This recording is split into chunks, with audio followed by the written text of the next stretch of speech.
আমি সুদীপ্তা, এভি নিউজে আপনাদের সকলকে স্বাগত। প্রথমেই চোখ রাখবো নিউজ হেডলাইনসে।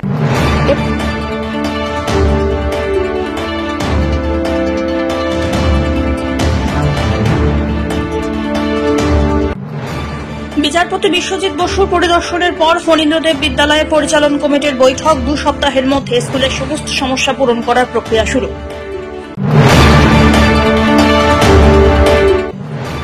বাম প্রার্থীর সমর্থনে দেওয়াল লিখনে মহিলারা, ছক ভেঙে নতুন নজির বামফ্রন্টের মহিলা ব্রিগেডের।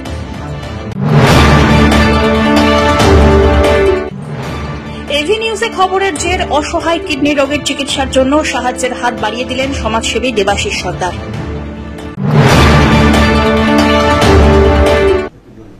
এবার আসছে বিস্তারিত সংবাদ। কলকাতা হাইকোর্টের বিচারপতি বিশ্বজিৎ বসু পরিদর্শন করেছিলেন জলপাইগুড়ি ফণীন্দ্রদেব বিদ্যালয়ে। মঙ্গলবার স্কুলের পরিচালন কমিটির বিশেষ বৈঠকে বসল সে নিয়ে। বিচারপতির নির্দেশ মেনে 2 সপ্তাহের মধ্যে স্কুলের সমস্ত সমস্যা খতিয়ে দেখে তা পূরণ করার প্রক্রিয়া শুরু হয়েছে, এমনটাই এদিন জানিয়েছেন বিদ্যালয়ের পরিচালন কমিটির সভাপতি তথা জলপাইগুড়ি সদরের বিধায়ক প্রদীপ কুমার বর্মা। উল্লেখ্য, বিচারপতি বিশ্বজিৎ বসু গত 14ই মার্চ ফণীন্দ্রদেব বিদ্যালয়ে পরিদর্শনে আসেন। আচমকাই পরিদর্শনের পর স্কুলের একাধিক সমস্যা নজরে পড়ে তাঁর। 45 জন শিক্ষক শিক্ষিকাদের মধ্যে সেদিন বেশ কিছু সংখ্যক শিক্ষক শিক্ষিকা অনুপস্থিত ছিলেন বলে অভিযোগ ওঠে। এদিকে স্কুলের পরিকাঠামো এবং শিক্ষক শিক্ষিকাদের অনুপস্থিতির প্রসঙ্গটি উল্লেখ করেছিলেন বিচারপতি। এদিন বৈঠক শেষে বিধায়ক তথা স্কুলের পরিচালন কমিটির সভাপতি প্রদীপ কুমার বর্মা জানিয়েছেন, স্কুলের সমস্যাগুলি খতিয়ে দেখে 2 সপ্তাহের মধ্যে তা পূরণের চেষ্টা করা হচ্ছে।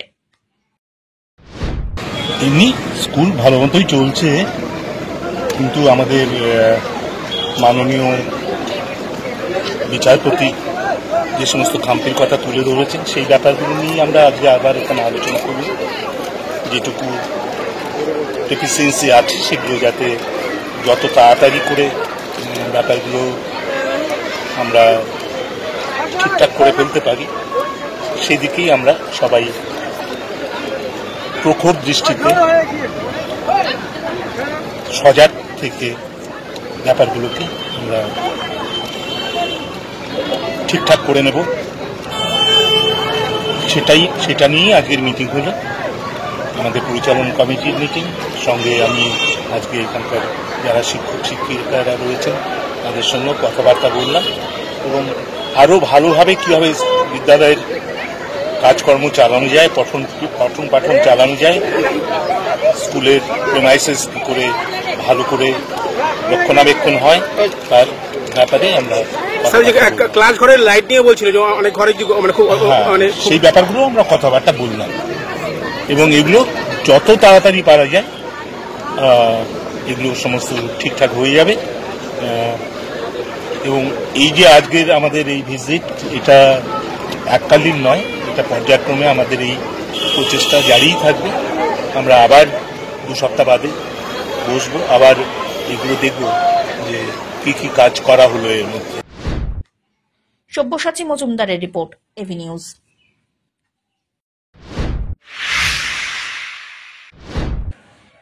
বামপন্থী প্রার্থীর সমর্থনে দেওয়াল লিখনে নামলেন বামপন্থী মহিলা সমর্থকরা। বামপন্থী মহিলা সহ যুব সংগঠনের মহিলারাও প্রচারে এক কথায় ঝড় তুলেছেন। দিন থেকে রাত এক করে বামপন্থীর সমর্থনে যুবতী মহিলারা দেওয়াল লিখনে সামিল হলেন। সকাল থেকে সন্ধ্যা পর্যন্ত চলছে তাদের দেওয়াল লিখনের কাজ। যদিও এই ধরনের দৃশ্য খুবই কম চোখে পড়ে, যে মহিলারাও প্রচারের সঙ্গে সঙ্গে দেওয়াল লিখন নিজেদের হাতে লিখছেন। জলপাইগুড়ি পুরো এলাকার বিভিন্ন জায়গায় মহিলারা একজোট হয়ে তাদের প্রার্থীর জন্য প্রচারে দেওয়াল লিখন করলেন। তারা আশাবাদী এই বছর তাদের যুব প্রার্থী বিজয় লাভ করবেন। আমাদের আজকে থেকে না, প্রচার অ্যাকচুয়ালি আগে থেকেই শুরু হয়ে গেছিল, প্রার্থীর নাম ডিক্লেয়ার হওয়ার পর থেকে।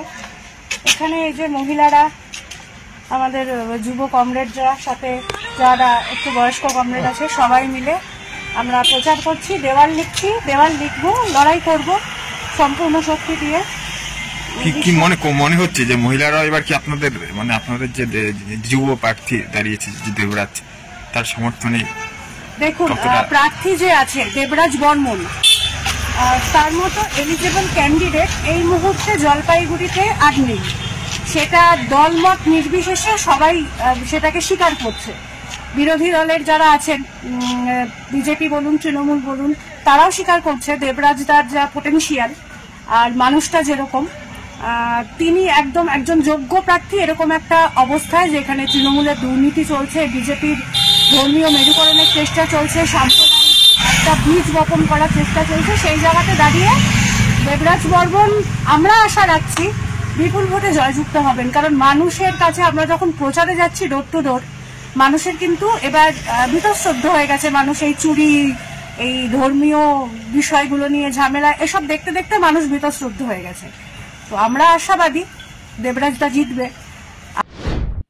অমিত বণিকের রিপোর্ট, এভি নিউজ।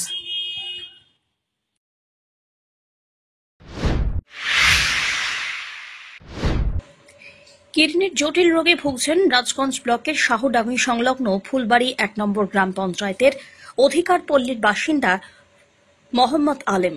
অর্থের অভাবে চিকিৎসা করাতে পারছেন না। এই পরিস্থিতিতে সাহায্যের আর্জি জানিয়েছেন পরিবারের সদস্যরা। আর সেই খবরের জেরে মঙ্গলবার এক সমাজসেবী দেবাশিস সর্দার 1 মাসের খাদ্য সামগ্রী সহ আর্থিক সাহায্য প্রদান করলেন পরিবারটিকে। জানা গিয়েছে, মোহাম্মদ আলিম শ্রমিকের কাজ করেন। পরিবারে অসুস্থ বৃদ্ধা মা, স্ত্রী সহ 2 সন্তান। মাস 3 আগে অসুস্থ হয়ে পড়েন আলিম। চিকিৎসা করে জানা যায় তার 2টি কিডনি খারাপ। চিকিৎসা করাতে প্রচুর অর্থের প্রয়োজন। কিভাবে সেই অর্থ জোগাড় করবেন তা ভেবে রাতের ঘুম উড়েছে। তারপরে আমাদের খবরে সম্প্রসারিত হয় এই বিশেষ নিউজ। আর সেই খবর দেখে এদিন ছুটে যান সমাজসেবী দেবাশিস সর্দার মোহাম্মদ আলিমের বাড়ি। আলিমের হাতে 1 বস্তা চাল সহ বিভিন্ন খাদ্য সামগ্রী সঙ্গে বেশ কিছু আর্থিক সাহায্য প্রদান করেন চিকিৎসার জন্য। এরপর দেবাশিস সর্দার জানান, এভি নিউজের খবরের মাধ্যমে তিনি জানতে পারেন অধিকারপল্লী গ্রামের আলিম চিকিৎসা করাতে পারছেন না অর্থের অভাবে। সেই কারণেই পরিবারের দিকে সাহায্যের হাত বাড়িয়ে দিলেন তিনি।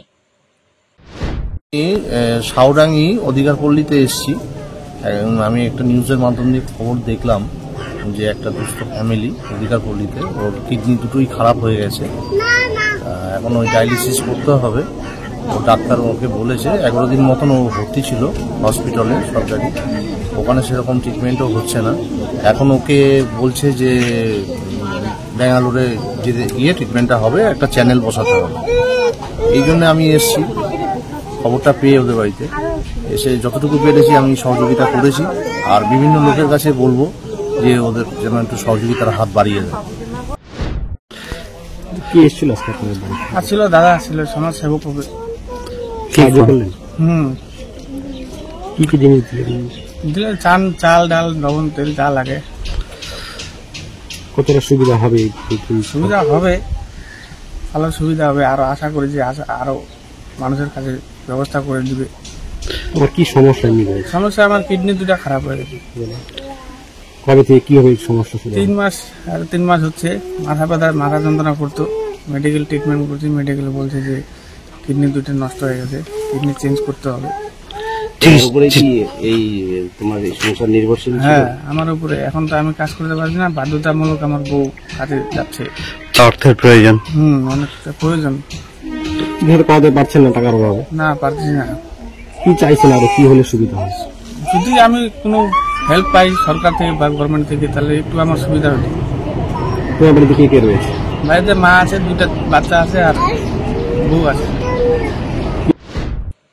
রাজগঞ্জ থেকে সুস্মিতা চন্দ্রের রিপোর্ট, এভি নিউজ।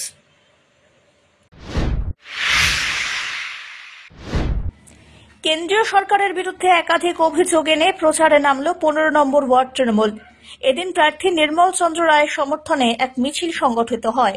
15 নম্বর ওয়ার্ডের বিভিন্ন জায়গায় এদিন থেকেই দেওয়াল লিখন এবং নির্মল চন্দ্র রায়ের সমর্থনে প্রচার অভিযান করলেন 15 নম্বর ওয়ার্ড তৃণমূল কংগ্রেস কমিটির সদস্যরা।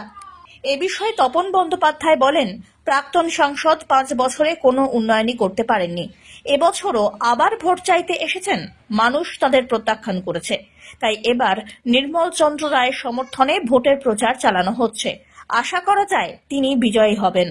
প্রচার অভিযানের পর নির্মল চন্দ্র রায়ের সমর্থনে দেওয়াল লিখনেও সামিল হন তারা। উপস্থিত ছিলেন 15 নম্বর ওয়ার্ড তৃণমূলের মহিলা কর্মী সমর্থকরাও।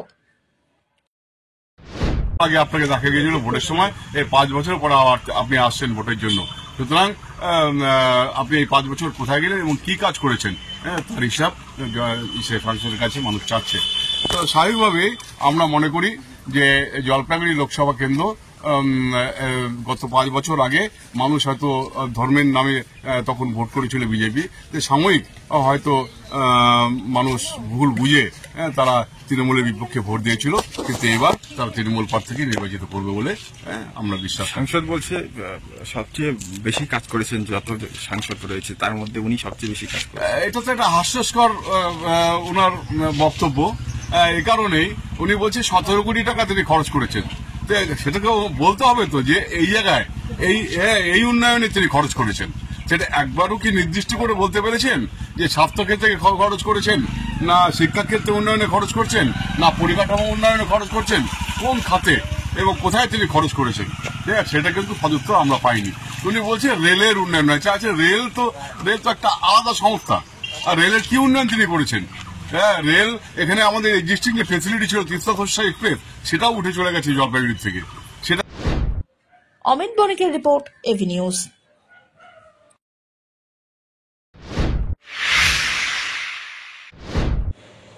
বড় সভার প্রতি আগ্রহ না দেখিয়ে বাড়ি বাড়ি গিয়ে প্রচারে জোর দিচ্ছে তৃণমূল। সেই রকমই ছবি দেখা গেল রাজগঞ্জের জঙ্গল ঘেঁষা শিমুলগুড়ি গ্রামে। শুধু বাড়ি বাড়ি নয়, গ্রামের মহিলাদের নিয়ে বিশেষ সভা করেন তৃণমূল নেতৃত্ব। 19 জুলাই লোকসভা নির্বাচন, ইতিমধ্যে প্রচারের ময়দানে নেমেছে তৃণমূল, সিপিআইএম জলপাইগুড়ির বিভিন্ন জায়গায়। এছাড়াও পিছিয়ে নেই ভারতীয় জনতা পার্টি। তবে প্রার্থী চূড়ান্ত না হওয়ায় বিজেপির পক্ষ থেকে এখনো পর্যন্ত সেই রকম প্রচার চোখে পড়েনি, কিন্তু তৃণমূলের পক্ষ থেকে ভোটের প্রচার শুরু করে দেওয়া হয়েছে। কখনো পার থেকে কখনো প্রার্থীকে সঙ্গে নিয়ে, আবার কখনো তৃণমূল নেতৃত্বরা নিজেরাই কর্মীদের সঙ্গে প্রচারে ব্যস্ত। এদিন রাজগঞ্জ ব্লকের মান্দাদারি গ্রাম পঞ্চায়েতের সরস্বতীপুর চা বাগান, ললিতাবাড়ি, শিমুলগুড়ি গেটবাজার, টাকিমারি গ্রামে বাড়ি বাড়ি গিয়ে প্রচার করলেন তারা। এই প্রচারে উপস্থিত থাকতে দেখা যায় তৃণমূল কংগ্রেসের ব্লক সভাপতি অরিন্দম বন্দ্যোপাধ্যায়, রণবীর মজুমদার, রূপালী দে সরকার, ললিত রায় সহ আরো অনেকে। প্রচারে বেরিয়ে এ বিষয়ে অরিন্দম বন্দ্যোপাধ্যায় কি বললেন? আমরা আমাদের প্রার্থীর হয়ে এক এক দিন এক একটা অঞ্চলের বিভিন্ন পঞ্চায়েত সমিতি বেসিস আমরা বিভিন্ন কর্মীদের নিয়ে প্রোগ্রাম করছি এবং মানুষের বাড়ি যাচ্ছি, এবং যে হিসাবে সাড়া পাওয়া যাচ্ছে তাতে আমরা আপ্লুত এবং আমরা বিশ্বাসী যে একটা বিপুল মার্জিন ভোটে এবার তৃণমূল কংগ্রেস আমাদের এই লোকসভা কেন্দ্রে জয়লাভ করতে চলেছে। আমরা বড় জনসভা, বড় অনুষ্ঠান যেমন হবে, কিন্তু সেগুলোর থেকে এবার আমরা জোর দিয়েছি পঞ্চায়েত সমিতি ভিত্তিক, বুথ ভিত্তিক, ডোর টু ডোর পৌঁছানোর আমরা চেষ্টা করছি মানুষের কাছে। কারণ প্রত্যেকটা এলাকায় আমরা চেষ্টা করেছি সারা বছর মানুষের সঙ্গে থেকে। আমাদের নেতৃত্ব, আমাদের যারা জনপ্রতিনিধি আছেন তারা বারবার এসেছেন এবং এলাকার কি দরকার, কি প্রয়োজন সেগুলো নিয়ে চেষ্টা করেছে সেই কাজগুলো করার। তো তার জন্য আমরা এবার সরাসরি মানুষের বাড়ি বাড়ি পৌঁছে চেষ্টা করছি তাদের সুযোগ সুবিধা অসুবিধা কি সমস্যা আছে সেগুলো শোনার, এবং আমরা আহ্বান করছি যে তৃণমূল কংগ্রেসকে যাতে তারা ভোট দেন এবং আমরা সেই সমস্যাগুলো দূর করার চেষ্টা করি। সুস্মিতা চন্দ্রের রিপোর্ট, এভি নিউজ।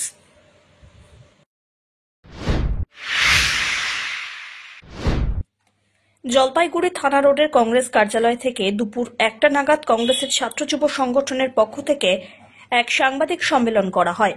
সেখানে মূলত 2016 সালের পর থেকে কোনো ভোট হয়নি বিভিন্ন কলেজগুলিতে। তারই বিরুদ্ধে রাজ্য সরকারকে তীব্র ভাষায় আক্রমণ করলেন কংগ্রেসের রাজ্য সম্পাদক অরিজিৎ নিয়োগী সহ অন্যান্যরা। তাদের বক্তব্য, রাজ্য সরকারের ছাত্র সংগঠন কলেজগুলিকে পরিচালনা করছে ভোট ছাড়াই। পাশাপাশি কেন্দ্রের প্রতিশ্রুতি অনুযায়ী 1 লক্ষ বেকার যুবক যুবতীর কথা বলা হয়েছিল। এতদিন কেটে গেলেও সেদিকে কারো নজর নেই। শুধুমাত্র ভোটের সময় ভাওতাবাজি দেওয়া হয় বলেও কটাক্ষ করেন তিনি। এমনভাবে কড়া ভাষায় রাজ্য এবং কেন্দ্রীয় সরকারের বিরুদ্ধে আক্রমণ করল কংগ্রেস। মূলত এইভাবে ছাত্র রাজনীতিতে কলেজগুলিকে থেকে ছাত্রদের ভোট দেওয়ার অধিকার কেড়ে নেওয়ার বিরুদ্ধে আগামীতে আরো বড় আন্দোলনে নামার বার্তাও দিয়েছেন তারা। আপনাদের মূল উদ্দেশ্যটা কি? আমাদের মূল উদ্দেশ্যটা হলো যে বিগত 2016 পর থেকে কোনো কলেজে ইলেকশন হয়নি এখন বলতে।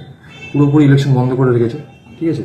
এবার পুরোপুরি যদি ইলেকশন বন্ধ করে রাখে তাহলে কলেজগুলোতে যে ইউনিটের দাবি করা হচ্ছে ছাত্র ইউনিটের, সেই ছাত্র ইউনিটগুলো কি, সেগুলো তো মানে ইলেক্টেড ছাত্র ইউনিট নয়, তাই তো।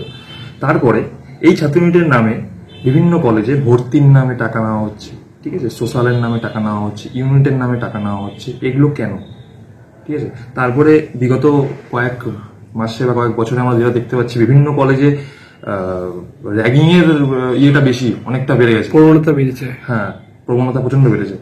এবং এগুলোতে বারবার দেখা যাচ্ছে একটা পলিটিক্যাল দলই বিভিন্নভাবে যুক্ত রাজ্য সরকারে। হ্যাঁ, কারা? একটা পলিটিক্যাল দলই বিভিন্নভাবে যুক্ত। কারা যুক্ত?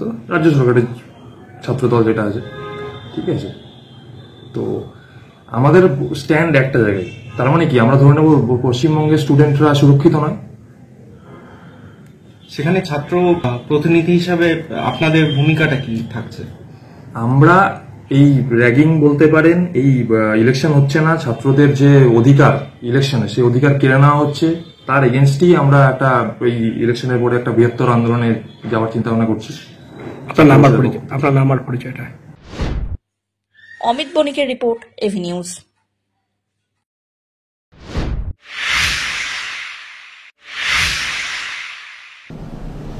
নিয়ে নিচ্ছে ছোট্ট একটি বিরতি, ফিরে আসছি বিরতির পর, সঙ্গে থাকুন।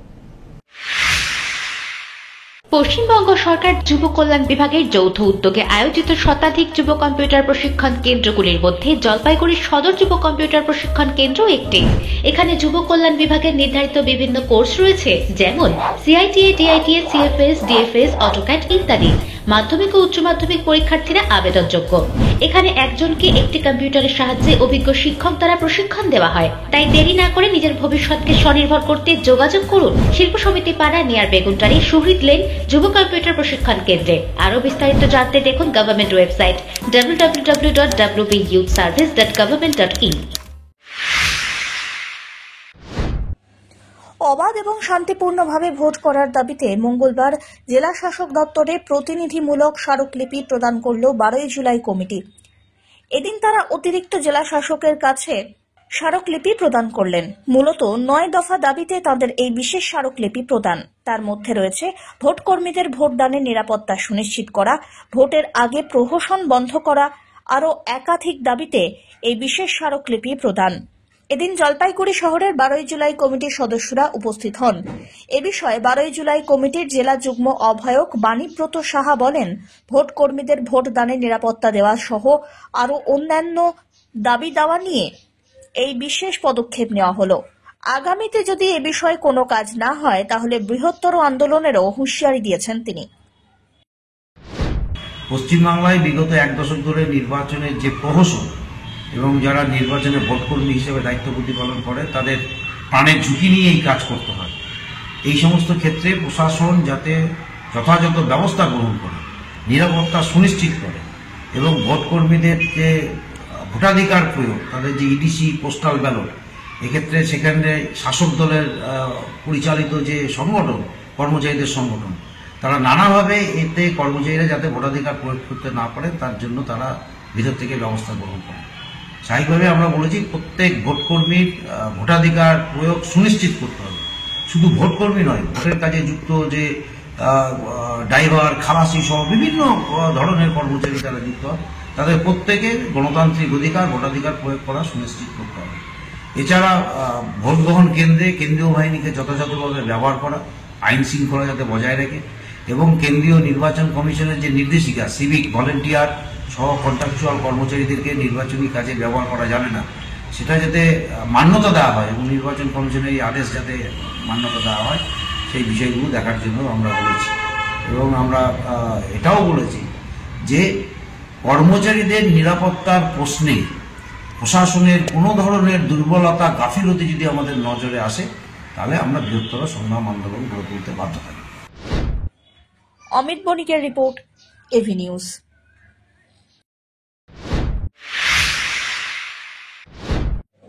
দুর্ঘটনার কবলে পড়ল একটি যাত্রী বোঝাই টোটো। তবে ঘটনায় বড় কোনো আঘাত লাগেনি যাত্রীদের। মঙ্গলবার এই ঘটনা ঘটে জলপাইগুড়ির বড় পোস্ট অফিস মোড়ে। ঘটনার বিবরণ দিতে গিয়ে টোটো চালক মনোমত তন্ত্র জানিয়েছেন ৩ নম্বর গুমটি থেকে ৩ জন যাত্রী নিয়ে কিং সাহেবের ঘাট পর্যন্ত যাওয়ার পথে টোটোর সামনের চাকার এক্সেল ভেঙে দুর্ঘটনা ঘটে এবং টোটোটি উল্টে যায়। ট্রাফিকে কর্মরত পুলিশ কর্মী এবং স্থানীয়রা ছুটে এসে টোটোয় থাকা যাত্রীদের উদ্ধার করে প্রাথমিক সেবা শুশ্রূষা করেন। ৩ জনকে নিয়ে আসতেছিলাম ৩ নম্বর ঘুন্ডি, তো ওরা যাবে কি জানি বলে ওটাকে ৩ সাহেব ঘাট। এত দূর ভালোই আসছি, এইখানে হঠাৎ করে বেয়ারিং ভেঙে গাড়িটা পাল্টি খেলো। এমনি কারো লাগছে? না, লাগেনি, কেউ লাগে, আমারও লাগে। সব্যসাচী মজুমদারের রিপোর্ট, এভি নিউজ।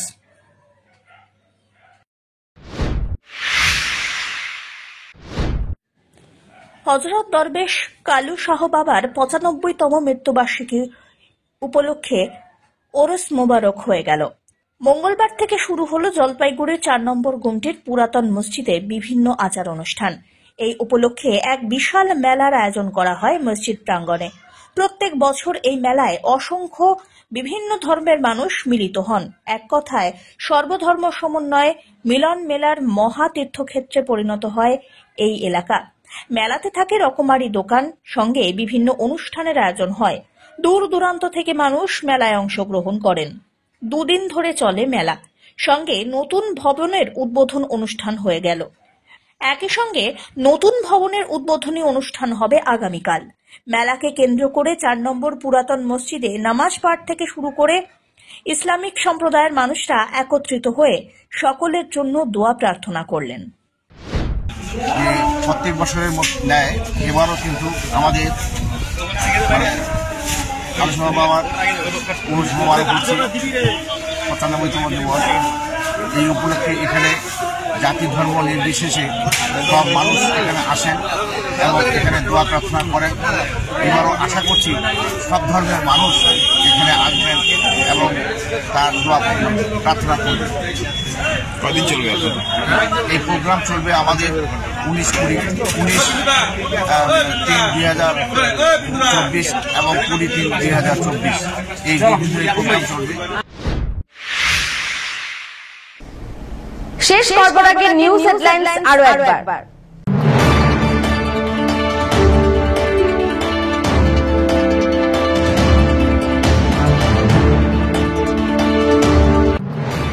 বিচারপতি বিশ্বজিৎ বসুর পরিদর্শনের পর ফণীন্দ্রদেব বিদ্যালয় পরিচালন কমিটির বৈঠক। 2 সপ্তাহের মধ্যে স্কুলের সমস্ত সমস্যা পূরণ করার প্রক্রিয়া শুরু।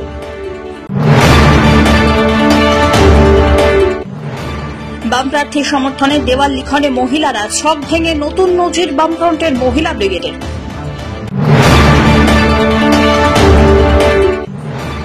এভি নিউজে খবরের জের, অসহায় কিডনি রোগের চিকিৎসার জন্য সাহায্যের হাত বাড়িয়ে দিলেন সমাজসেবী দেবাশিস সর্দার।